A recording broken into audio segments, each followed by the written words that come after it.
ہمیں سفر میں کئی مرتبہ مشکل پیش آتی ہے. ہمارے بیگ کے اندر کتابیں ہوتی ہیں مطالعے کے لیے یا بیانات کے نوٹس وغیرہ ہوتے ہیں، اور آج کل مختلف ملکوں میں ایئرپورٹ کے اوپر دینی لٹریچر جو ہے اس کی بہت زیادہ سختی ہے.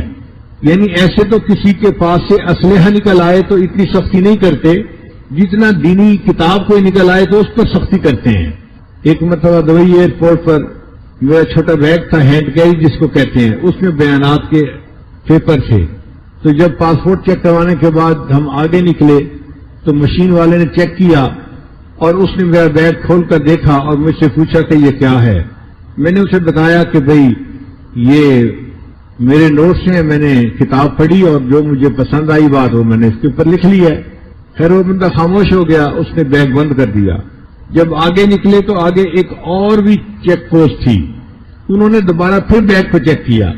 میں بڑا حیران، بھئی ایک دفعہ چیک کر لیا ہے تو کافی ہے. دوسری دفعہ پھر چیک کیا. اب جب انہوں نے چیک کیا اور بیگ کھولا تو اس کے اندر کاغذات کو دیکھتے ہی پولیس والا فون کرنے بیٹھ گیا.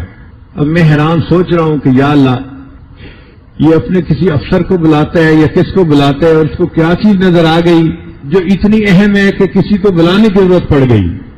تھوڑی دیر کے بعد ایک خاتون آ گئی اور اس نے آ کے میرے بیگ کو دیکھنا شروع کر دیا. اب وہ ایک ایک کاغذ کو پڑھ رہی تھی. اللہ کی شان کہ اس میں بخاری شریف کی جو اختتامی حدیث ہے اس کے نوٹس تھے. اس نے دیکھتے ہی مجھ سے پوچھا یہ بخاری شریف کی آخری حدیث کے نوٹس ہیں؟ میں نے کہا اچھا تم تقریریں کرتے ہو؟ میں نے کہا جی. پھر اس نے کہا اس کا مطلب یہ ہے کہ تم عالم ہو، یہاں بھی تقریریں کرو گے؟ میں نے کہا نہیں، ابھی تو میں یہاں پر 2 دن رکنے کے لیے آیا ہوں، پھر میں آگے جاؤں گا. وہ کہنے لگی کہ میں عالمہ ہوں اور مجھے انہوں نے صرف اسی لیے رکھا ہوا ہے کہ میں لوگوں کے پاس جو دینی لٹریچر ہے اس کو دیکھوں اور ان کو یہاں پہ روکوں. پھر اس نے میرے سارے نوٹس دیکھے، ان کے عنوان پڑھے، تو مجھے کہنے لگے کہ آپ کسی خاص فقہ کے اوپر تقریریں کرتے ہیں؟ میں نے کہا نہیں، میں مسائل کے بارے میں تقاریر نہیں کرتا، میں اصلاحی تقاریر کرتا ہوں. تو اللہ نے اس کے دل میں نرمی ڈال دی. وہ مجھے کہنے لگی کہ آپ اپنے بیگ کے اندر کاغذات نہ لے کے چلا کریں، آپ کو کسی دن ایئرپورٹ سے روک لیا جائے گا اور آپ کو جو ہے مشکل میں پڑ جائیں گے آپ. اب ہمیں فکر لاحق ہوئی کہ یا اللہ یہ تو روز کا معاملہ ہے، کریں تو کیا کریں. پھر وہ مجھے کہنے لگی تھی کہ آپ یہ نوٹس کیوں ہر وقت ساتھ رکھتے ہیں؟ کتابیں آپ نے کیوں رکھی ہوئی ہیں؟ یہ 2-3 کتابیں تھیں. میں ان کا مطالعہ کرتا ہوں ہر وقت بیٹھ کے. پھر وہ حیرانوں سے پوچھ لگی کہ آپ کتابیں پڑھتے رہتے ہیں؟ تو میں نے اسے کہا کہ اس عمر میں میں اب کتابیں نہیں پڑھوں گا تو کیا ویڈیو گیم کھیلوں گا بیٹھ کے. تو اس بات پہ وہ ہنس پڑی، کہنے لگی اچھا ٹھیک ہے آپ جائیں. تو میری جان چھوٹ گئی. پھر اس کے بعد ہمیں پریشانی ہوئی کہ یا اللہ اب ان نوٹس کا کیا کریں، ہمیں ضرورت بھی پڑتی ہے، مختلف جگہوں پہ جانا ہوتا ہے، کبھی یہ بیان کرو کبھی وہ بیان کرو، تو نوٹس کا ہونا بھی ضروری اور ہیں بھی پابندیاں.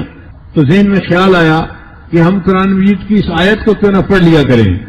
چنانچہ اس کے بعد تقریباً 8 سال ہو گئے یا 10 سال میں جہاں جس ایئرپورٹ پہ بھی جاتا ہوں، جہاں بیگ چیک کرنے کی مشین ہوتی ہے یا عملہ ہوتا ہے، میں یہ آیت پڑھ کے ان پہ پھونک دیتا ہوں، وَجَعَلْنَا مِن بَيْنِ أَيْدِيهِمْ سَدًّا وَمِنْ خَلْفِهِمْ سَدًّا فَأَغْشَيْنَاهُمْ فَهُمْ لَا يُبْصِرُونَ. اللہ کی شان دیکھیں کہ پچھلے پھر 8-10 سال میں پھر کسی نے کبھی مجھے کھڑا نہیں کیا. تو جہاں آپ کو کسی موذی سے ایذا کا ڈر ہو، اس وقت یہ آیت اگر پڑھ دی جائے تو یہ انسان کو فائدہ دیتی ہے. پھر ہم نے اس کا تجربہ اور بھی کیا کہ مثلا ایک بچی ہے، اس کی شادی ہوئی اور اب اس کو ساس بہت تنگ کرتی ہے، اس نے جینا حرام کیا ہوا ہے، یا اس کی نند ہے وہ اس کو تنگ کرتی ہے.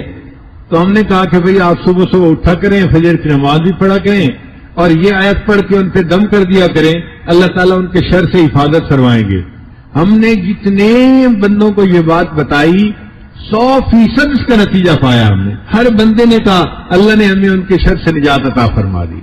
پھر اس کا ایک اور بھی استعمال ہے کہ بعض بچیاں گھر سے نکلتی ہیں تو اوباش لڑکے ان کو تنگ کرتے ہیں.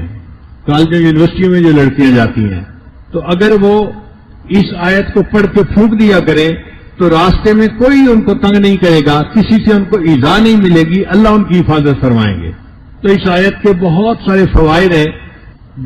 اور ایک حدیث مبارکہ میں آتا ہے کہ جو بندہ آیت الکرسی رات کو سوتے ہوئے پڑھ لیتا ہے اللہ تعالیٰ اس کی بھی حفاظت فرماتے ہیں، اس کے گھر والوں کی بھی حفاظت فرماتے ہیں، اور اس کے پڑوسیوں کی بھی حفاظت فرماتے ہیں۔ سبحان اللہ، کیا خوبصورت عمل ہے کہ بندے کی بھی حفاظت ہوتی ہے، اہل و عیال کی بھی، اور قریب کے گھر والوں کی بھی حفاظت ہو جاتی ہے اس کے بعد۔ اس لیے اس عمل کو بہت اہتمام سے کرنے کی ضرورت ہے۔ نبی اسلام نے ایک عمل بتایا کہ جو شخص صبح کے وقت 3 مرتبہ بسم اللہ پڑھ لے، بسم اللہ الرحمن الرحیم، بسم اللہ الرحمن الرحیم، اب یہ کتنا چھوٹا سا عمل ہے، جو شخص صبح کے وقت پڑھ لے شام تک کوئی حادثہ یا کوئی اس کو مصیبت نہیں پہنچ سکتی، اور اگر شام کے وقت پڑھ لے گا تو صبح تک اس کو کوئی مصیبت نہیں پہنچے گی۔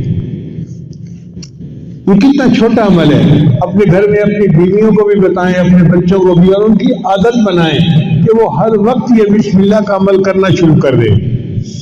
نبی اسلام نے ارشاد فرمایا، جابر بن عبداللہ رضی اللہ عنہ کی روایت ہے کہ نبی اسلام نے فرمایا کہ جب رات کو سوتے وقت بسم اللہ پڑھ کے دروازے بند کرو، یعنی اپنے دروازے جو گھر کے بند کرنے ہیں نا، عورتیں عام طور پہ بند کرتی ہیں گھر کے دروازے، تو عورتوں کو یہ عمل سکھانا چاہیے کہ وہ گھر کے دروازے بند کرنے سے پہلے بسم اللہ پڑھ لیا کریں، چونکہ جو دروازہ بسم اللہ پڑھ کے بند کیا جاتا ہے شیطان وہ دروازہ نہیں کھول سکتا، شیطان گھر میں داخل نہیں ہو سکتا پھر۔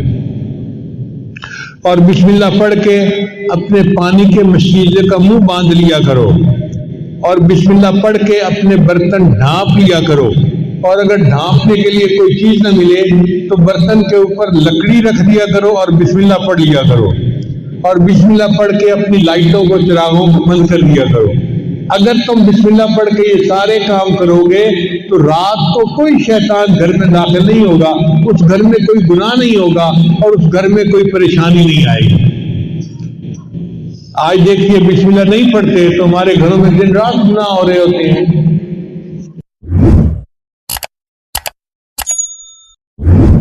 ایک آخری بات یہ میں اپنے دوستوں سے کر رہا ہوں، خاص طور پہ جن کو اجازت خلافت ہے ان کے لیے، کہ کتابوں میں نے پڑھا ہے یہودیوں کے اندر جادو بہت زیادہ ہے، یعنی وہ جو فرعون کے دربار میں جادوگر اسلام لے آئے تھے، مسلمان ہوئے تھے، موسیٰ علیہ السلام پہ ایمان لے آئے تھے، تو اس سے پتہ چلتا ہے کہ جادوگر قوم میں شامل ہو گئے تھے۔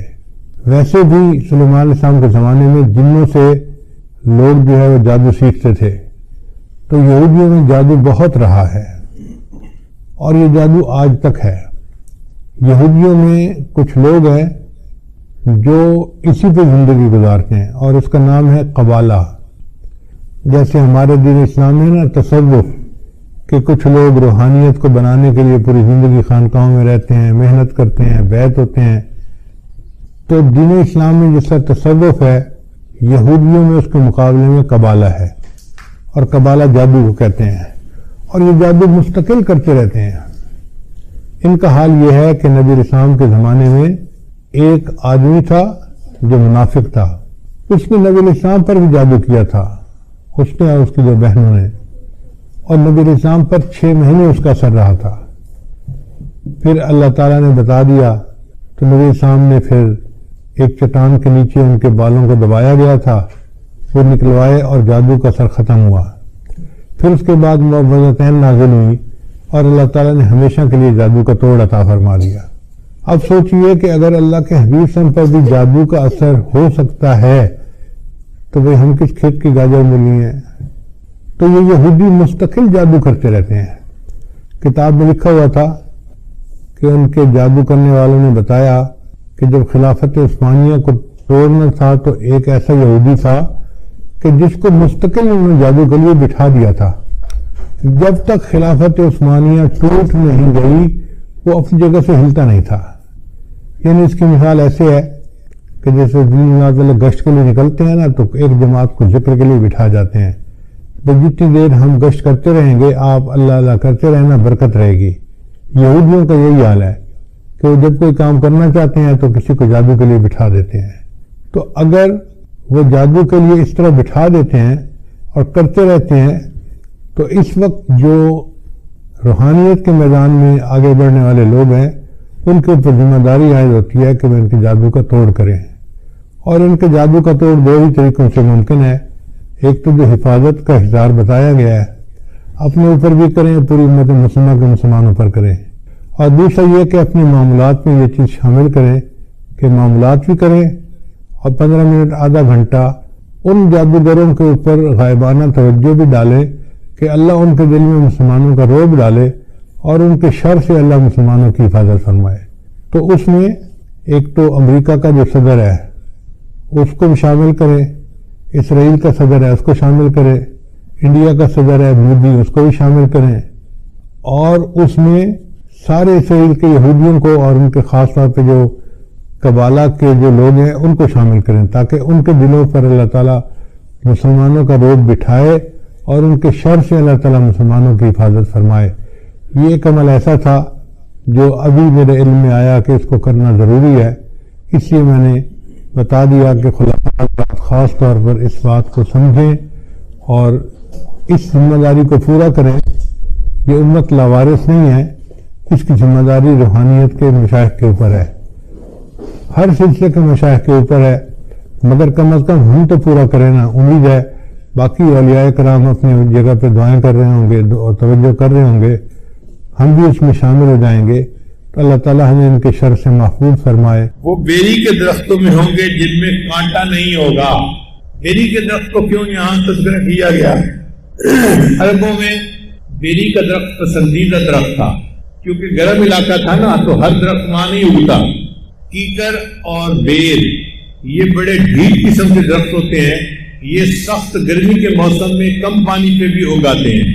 چنانچہ ہمارے علاقوں میں سڑکوں کے سائڈ پہ پہلے زمانوں میں کیکر کے درخت لگائے جاتے تھے، اور یہ بیری کا درخت خود بھی اگاتا ہے۔ تو عربوں میں گرمی کا مسئلہ بہت تھا، ہر جگہ گرمی، نیچے صحرا اور اوپر سایہ کوئی نہیں، تو وہ لوگ پسینے شرابور ہوتے تھے اور تنگ آ کے وہ ڈھونڈتے تھے کہ کہیں ہمیں کوئی سایہ دار درخت مل جائے، تو درختوں میں جا کے ان کو بیری کا درخت ملتا تھا، پھر وہ بیری کے درخت کے نیچے سائے کے لیے تھوڑی دیر آرام کرتے تھے۔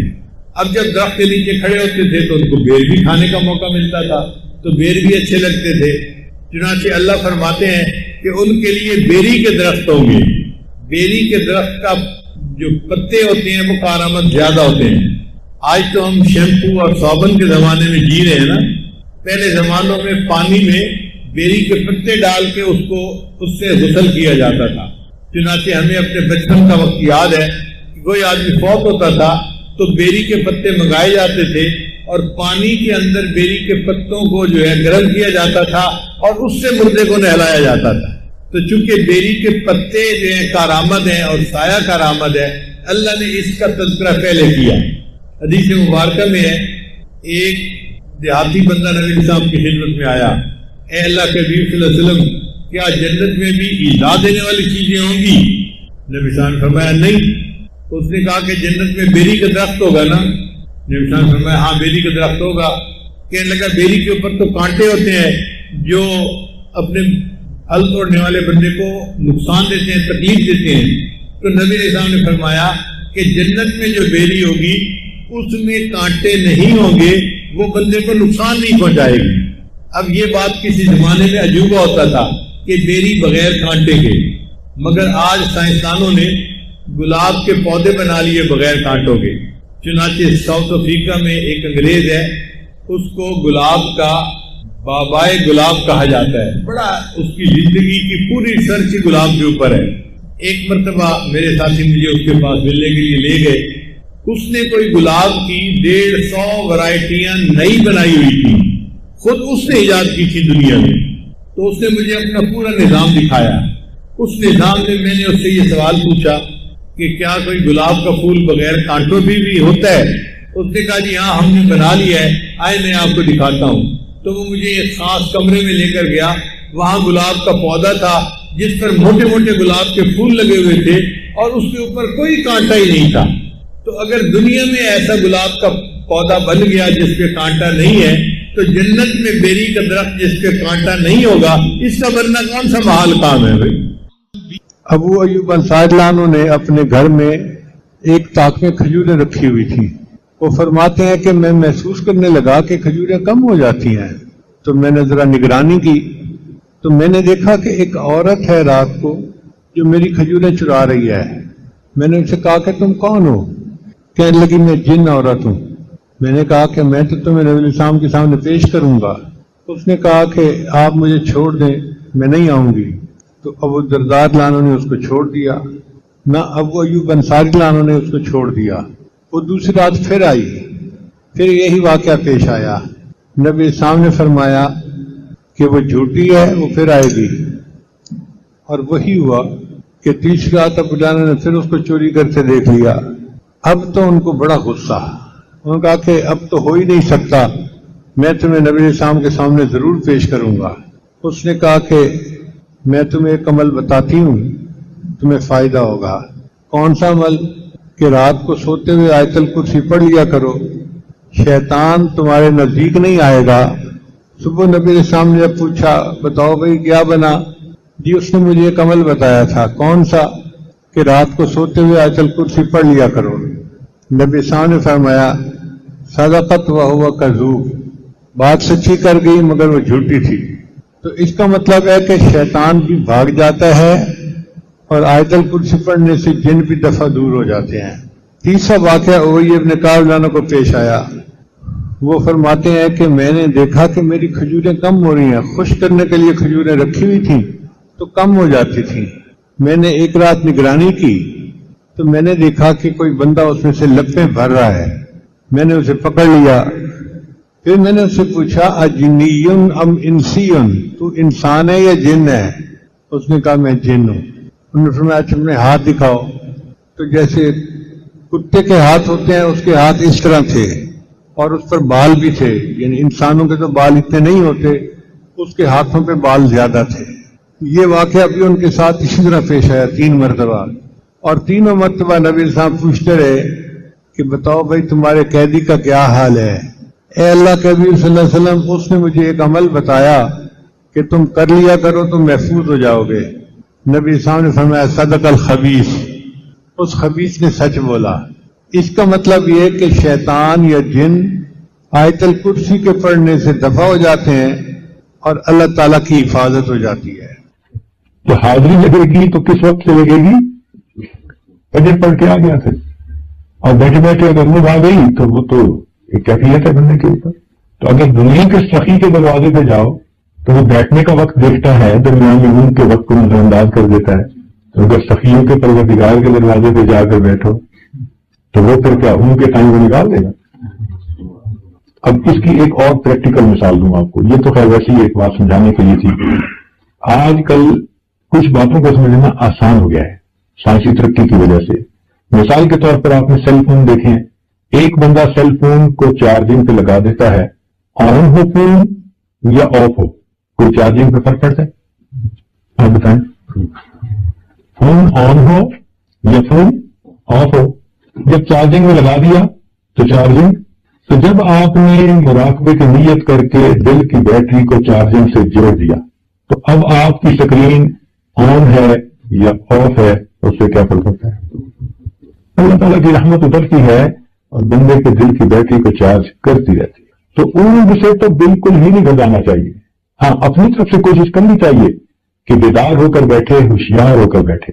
اس کی وجہ کیا ہے کہ کئی مرتبہ تو نیند یا اونگ تھکاوٹ کی وجہ سے آ جاتی ہے، کئی مرتبہ عادت کی وجہ سے آ جاتی ہے۔ کچھ لوگوں کی نیند عادت ہی ہوتی ہے اونگنے کی، جو ان کی نیند کا سلسلہ ہی ایسا ہوتا ہے، ایور گرین ہوتے ہیں، جب چاہو ان کو سلا دو۔ بس انہوں نے مراقبے میں سر جھکایا تو بس اب ان کو یہ پتہ نہیں ہوتا کہ میں نے سر پہلے جھکایا تھا یا مجھے نیند پہلے آئی تھی، یہ نہیں پتا ہوتا ان کو، مگر اس سے فرق نہیں پڑتا۔ اللہ تعالیٰ تو یہ دیکھیں گے کہ میرا بندہ میری یاد کی نیت کر کے بیٹھا تھا یا نہیں۔ اچھا تو یہ بتائیں کہ جب آپ بیٹھتے ہیں مراقبے میں تو آپ کی سونے کی نیت تو نہیں ہوتی؟ تو انما الاعمال بالنیات، اعمال کا دارالمدار نیت کے اوپر ہے۔ ہاں اگر آپ نے نیت ہی کر لی کہ میں اس پوزیشن میں بیٹھ کے سونا چاہتا ہوں، وہ تو بات ہی آ ہے، مگر مراقبے میں بیٹھنے والا تو کوئی بندہ ایسی نیت نہیں کرتا، وہ تو اللہ کی یاد میں بیٹھتا ہے۔ تو اگر اس دوران اونگ بھی آ جائے تو اس سے کوئی فرق نہیں پڑتا۔ اور اصل وجہ یہ ہے بھائی کہ وہ جو سکینہ نازل ہوتی ہے نا، اس سکینہ کے نازل ہونے سے کئی مرتبہ انسان پر اونگ کی سی کیفیت ہوتی ہے، وہ اونگ نہیں ہوتی، حقیقت میں وہ سکینہ کے اثرات اس کے اوپر ہوتے ہیں۔ اس لیے مراقبے میں جو لوگ اونگ رہے ہوتے ہیں نا، وہ باتیں بھی ساری سن رہے ہوتے ہیں۔ اگر قریب میں کوئی بولے، کوئی آواز آئے، وہ سب باتیں ان کو سنائی دے رہی ہوتی ہیں، تو اس کو نیند نہیں کہتے۔ تو یہ اونگ کا آ جانا یہ رکاوٹ نہیں ہے۔ سالک اس کو یہ نہ سمجھے کہ جی بس میں تو ترقی کر ہی نہیں سکتا، مجھے تو فوراً نیند آ جاتی۔ بیٹھنا ہمارا کام اور رحمتوں کا نازل کرنا یہ پروردگار کا کام۔ ہم بیٹھے رہیں گے تو پروردگار اپنی رحمت نازل فرماتے ہیں۔ تو جب بھی ذکر میں انسان بیٹھتا ہے تو اللہ تعالیٰ کی طرف سے رحمتوں کا نزول ہوتا ہے۔ نزلت علیہم السکینہ، ان پر سکینہ نازل ہوتی ہے۔ اب جب سکینہ نازل ہوگی تو پھر اس کے اثرات تو ہوں گے نا انسان پر۔ یہ کیسے ہو سکتا ہے کہ رحمت کی بارش ہو اور بندے پہ اثر نہ ہو؟ تو اثرات تو ہوں گے۔ جب اثرات ہوں گے تو صاف ظاہر ہے کہ پھر انسان کی کیفیات ہوگی، کیونکہ اثرات کی وجہ سے کیفیات ہوتی ہیں۔ آپ دیکھیں عام طور پر جب بارش برستی ہے نا تو زمین کے اندر سے کچھ نہ کچھ جڑی بوٹیاں ضرور نکل آتی ہیں۔ ہاں کوئی پتھریلی زمین ہو تو بات اور ہے، ورنہ عام طور پر اس لیے جب بارش کا موسم ہوتا ہے نا، برسات کا موسم، تو خوب ہریالی ہوتی ہے۔ کہتے ہیں نا جی کہ ساون کے اندر کو ہرا ہی ہرا نظر آتا ہے۔ وہ ساون کا موسم ہی ایسا ہے کہ اس میں برسات ہوتی ہے، اور برسات کے موسم میں زمین سے خوب کھیتیاں نکلتی ہیں، یعنی پودے نکلتے ہیں۔ جب اللہ تعالیٰ کی رحمت کی برسات برستی ہے تو انسان کے اندر سے کیفیات کی پودے اور کھیتیاں پھر برآمد ہو جاتی ہیں۔ کیفیات کو روک نہیں سکتے۔ ذکر کی وجہ سے بندے کی کوئی نہ کوئی کیفیت ضرور ہوتی ہے، یا تو اس کو اللہ تعالیٰ کی محبت میں اضافہ نظر آئے گا، یا جو کیفیتیں میں نے پہلے بتائی وہ محسوس ہوں گی۔ اور اگر کوئی بندہ کہے جی کہ مجھے تو کوئی بھی کیفیت محسوس نہیں ہوتی، تو یہ بھی ایک کیفیت ہے۔ یہ بھی ایک کیفیت ہے نا کہ مراقبے میں بیٹھتے ہیں تو اسے کوئی کیفیت ہی محسوس نہیں ہوتی۔ اٹ مینس کہ something is seriously wrong somewhere, اس کو ڈائگنوز کرنا چاہیے۔ کیا مصیبت ہے کہ اس کے دل پر اثرات نہیں ہوتے؟ کیا وجہ ہے کہ اس کے دل پر ان برکات کا اثر نہیں ہوتا؟ اور اس کی وجہ عام طور پر کوئی نہ کوئی زیادہ گڑبڑ ہوتی ہے۔ وہ بندہ کسی ایسے گناہ کبیرہ میں پھنسا ہوتا ہے کہ جس کی وجہ سے دل کے اوپر تالے لگے ہوتے ہیں، دل کے دروازے بند ہو چکے ہوتے ہیں، یا کوئی حرام حلال کا چکر ہوتا ہے کہ جو کیفیات اس کو ذکر میں ملتی ہیں، حرام ان کیفیات کو چھپا دیتا ہے۔ چنانچہ امام ربانی مجد لسانی رحمۃ اللہ علیہ نے یہ لکھا، فرماتے ہیں کہ ایک ہمارا خادم تھا، اور خادم لوگ جو ہوتے ہیں پھر ان کی رعایت بھی کرنی پڑتی ہے۔ الجزاء والاحسان الا الاحسان۔ تو خادم تھا تو ایک مرتبہ اس کا ایک بھائی تھا، وہ بیمار ہوا اور اس کے اوپر جان کرنے کا عالم طاری ہو گیا، یعنی آخری وقت، آخری لمحات، آخری علامات قریب ہو گئی۔ تو اس خادم نے آ کر کہا کہ حضرت میرا بھائی ہے، اگر آپ مہربانی فرمائیں تو آپ تشریف لے چلیں، دعا بھی فرما دیں اور اس موقع پر اس پر توجہ بھی فرما دیں، تو اس کا معاملہ اچھا ہو جائے گا، خاتمہ بالخیر ہو جائے گا۔ حضرت فرماتے ہیں کہ میں اس کے ساتھ وہاں گیا، دعا بھی کی اور میں توجہ بھی کی، لیکن توجہ کرنے کے بعد میں نے دیکھا کہ اس کے دل پہ کوئی اثر نہیں۔ فرماتے ہیں میں بہت دیر بیٹھا رہا اور توجہات ڈالتا رہا، مگر اس بندے کے دل پہ کوئی اثر نہیں تھا۔ اب ذرا سوچنے کی بات ہے کہ 1000 سال کا مجدد، اتنی روحانیت والی شخصیت کہ پورے 1000 سال میں جس قدر انسانوں کو فیض پہنچے گا وہ ان کے قلب کے ذریعے سے پہنچے گا۔ مجدد کا یہ مطلب ہے جیسے امت کو فیض پہنچ رہا ہے نبی علیہ الصلوۃ والسلام کے ذریعے سے۔ میرے سامنے فرمایا انما انا قاسم واللہ یعطی، اللہ تعالیٰ عطا کرنے والا ہے اور میں تو تقسیم کرنے والا ہوں۔ تو یہ قلوب کے ذریعے سے، جیسے تار کے ذریعے سے بجلی ہمارے گھر پہنچتی ہے، تار کے ذریعے سے بجلی پہنچتی ہے۔ دیکھیں بھائی، بارش کون برساتا ہے؟ اللہ۔ بارش کون برساتا ہے؟ اللہ تعالیٰ برساتا ہے، مگر بادل اس کے لیے ذریعہ بن جاتے ہیں۔ سمجھ گئے؟ اولاد کون دیتا ہے؟ اللہ رب العزت دیتا ہے، مگر ماں باپ اس کے لیے ذریعہ بن جاتے ہیں۔ اسی طرح دلوں میں نور کون دیتا ہے؟ اللہ دیتا ہے، مگر پیر استاد اس کے لیے ذریعہ بن جاتا ہے۔ تو یہ تو سمجھ میں آنے والی بات ہے کہ انسان کے دل میں براہ راست اللہ تعالی کی طرف سے نور آ جائے، اس کے لیے قلب کو کسی درجے کا بنانا پڑتا ہے۔ اب اس کو آپ یوں سمجھ لیں کہ جیسے ایک ہوتا ہے پلانٹ، بجلی کا ہائی وولٹیج پہ ہوتا ہے، اب اس ہائی وولٹیج پلانٹ کے آگے ایک ٹرانسفارمر لگا ہوتا ہے، تو ٹرانسفارمر کے ایک طرف تو یہ بجلی کا بلب لگا ہوتا ہے، اور دوسری طرف ہائی وولٹیج ہوتا ہے. آپ کا کیا خیال ہے اگر یہ بلب کو ڈائریکٹ ہائی وولٹیج کے ساتھ لگا دیں تو پھر کیا ہوگا؟ فیوز ہو جائے گا نا. اس لیے کہ اس میں استعداد ہی نہیں ہے. اسی طرح مخلوق میں استعداد ہی نہیں کہ بلا واسطہ اللہ تعالیٰ کی طرف سے فیض حاصل کر سکے.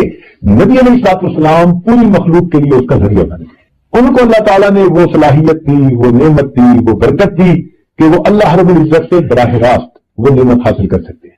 اس لیے معراج کے موقع پر اللہ فرماتے ہیں فَأَوْحَىٰ إِلَىٰ عَبْدِهِ مَا أَوْحَىٰ. اب وہ محبوب اور محب میں کیا باتیں ہوئی اور کیا ملاقاتیں ہوئی وہ تو اللہ تعالیٰ ہی بہتر جانتا ہے. تو اللہ رب العزت کے محبوب کی یہ شان ہے کہ وہ اللہ رب العزت سے ان رحمتوں اور برکتوں کو لیتے ہیں اور آگے پوری مخلوق کو جو رحمت نعمت ملتی ہے محبوب کے واسطے سے. بات کی سمجھ آ گئی؟ محبوب کے واسطے. اسی طرح ہم لوگ جو ہیں ہمارے اور نبی اسلام کے درمیان ہمارے مشائخ کے قلوب موجود ہیں. فرض کرو آپ کا قلب اس عاجز کے قلب کے ساتھ نتھی ہے، اس عاجز کا قلب شیخ اپنے شیخ حضرت مرشد عالم محمد ان کے قلب کے ساتھ نتھی ہے، ان کے شیخ کے ساتھ. تو یہ آپس میں قلوب کا ربط ہے اور یہ تمام قلوب جا کر سیدنا صدیق اکرام کے قلب سے جڑتے ہیں اور ان کا قلب نبی اسلام کے قلب سے جڑا اور نبی اسلام کا قلب مبارک اللہ رب العزت کے ساتھ جڑا. تو یوں برکتیں آتی ہیں، یہ رحمتیں آتی ہیں. تو اس لیے اب اس آدمی کو جو مراقبے میں بیٹھتا ہے، یہ جو مراقبے میں بیٹھے گا تو اس کو کیفیات تو محسوس ہوگی ہی صحیح، اور اگر کیفیت محسوس نہیں ہو سکتی تو یہ بھی کیفیت ہے، اس کی بھی کوئی نہ کوئی ریزن ہے. تو میں بات آپ کو سنا رہا تھا امام ربانی مجدد ثانی رحمۃ اللہ علیہ کہ 1000 سال کا مجدد امت کے علماء نے متفقہ طور پر ان کے لیے یہ لفظ استعمال کیا مجدد الفسانی. یہ جو ہجرت کے بعد دوسرا 1000 سال گزر رہا ہے اس میں جتنے اولیاء کسی بھی سلسلہ کے ہوں، کسی بھی رتبے کے ہوں، ان کو جو فیض پہنچ رہا ہے کیونکہ وہ چاروں سلسلوں کے بزرگ تھے. امام ربانی مجدد ثانی رحمۃ اللہ علیہ وہ چاروں سلاسل کے بزرگ تھے، ان کو چاروں نسبتیں حاصل تھی. لیکن اللہ تعالیٰ نے ظاہر میں ان سے نقشبندی یا نسبت کا کام لیا تھا ظاہر میں. لیکن جتنا یہ فیض آگے چل رہا ہے یہ ان کے ذریعے سے چل رہا ہے. اب آپ سوچتے ہیں اس روحانیت کا بندہ اگر کسی بندے پر بیٹھ کر توجہ کر رہا ہے تو پھر دل پہ تو اس کا اثر لازم ہونا چاہیے. مگر وہ فرماتے ہیں کہ میں نے بہت دیر بیٹھ کر توجہ کی مگر اس بندے کے دل پہ کوئی اثر ظاہر نہ ہوا. فرماتے ہیں میں بہت پریشان ہوا اور میں اللہ تعالیٰ کی طرف متوجہ ہوا میرے اللہ میرے مولا رحمت فرما دے اور اس بات کو میرے اوپر واضح کر دے، اس بات کو میرے اوپر واضح کر دے. تو فرماتے ہیں کہ پھر اللہ تعالیٰ نے الہام کے ذریعے سے مجھے واضح فرمایا کہ اس بندے کی مصاحبت بد عقیدہ لوگوں کے ساتھ تھی، اس بندے کا بیٹھنا اٹھنا بد عقیدہ لوگوں کے ساتھ تھا. چنانچہ اس کی دوستی تھی کافروں کے ساتھ اور کافروں کی دوستی کی وجہ سے وہ ان کی باتیں سنتا تھا اور ان کے ساتھ راہ و رسم رکھتا تھا. اس کی ظلمت ایسی تھی کہ وقت کے مجدد میں بھی توجہ ڈالی تو اس بندے کے دل پہ اثر نہ ہو سکا. تو اگر انسان مراقبے میں بیٹھے اور اس کو کیفیت کچھ بھی محسوس نہ ہو تو یہ انڈیکیشن ہے کہ یہ ECU سیکشن کا مریض ہے، ایکسٹینسو کیئر یونٹ. اس کو وہاں داخلہ دینا چاہیے، اس کو جا کے ہاسپٹلائز ہونا چاہیے. گھر بیٹھ کے علاج نہیں ہوگا. جب ذرا بڑی بیماری ہوتی ہے نا تو پھر لے کے بھاگتے ہیں یا نہیں ہاسپٹل میں بندے کو. کہتے ہیں کہ ہم گھر سے نہیں جانے دیں گے، بیوی کہتی ہے کہ میں نہیں جانے دیتی، والد کہتا ہے، والدہ کہتی ہے نہیں، سب کہتے ہیں جلدی لے جاؤ جلدی لے جاؤ، بھگاتے ہیں جلدی لے جاؤ. اسی طرح بعض لوگ روحانی اعتبار سے ECU سیکشن کے مریض ہوتے ہیں، ان کو بھی پھر شیخ کے پاس آ کے ایڈمٹ ہونا پڑتا ہے، پھر ان کو خانقاہ میں کچھ وقت ساتھ گزارنا پڑتا ہے، پھر ان کو سفر میں حجر میں شیخ کی صحبت میں رہنا پڑتا ہے. یہ وہ مبارک لوگ ہیں کہ جن کا کلام دوا اور جن کی نظر شفا ہوتی ہے. کیوں بھائی آج کل شفاؤں سے علاج ہوتا ہے نا، پہلے زمانے میں یہ بات سمجھنی مشکل تھی.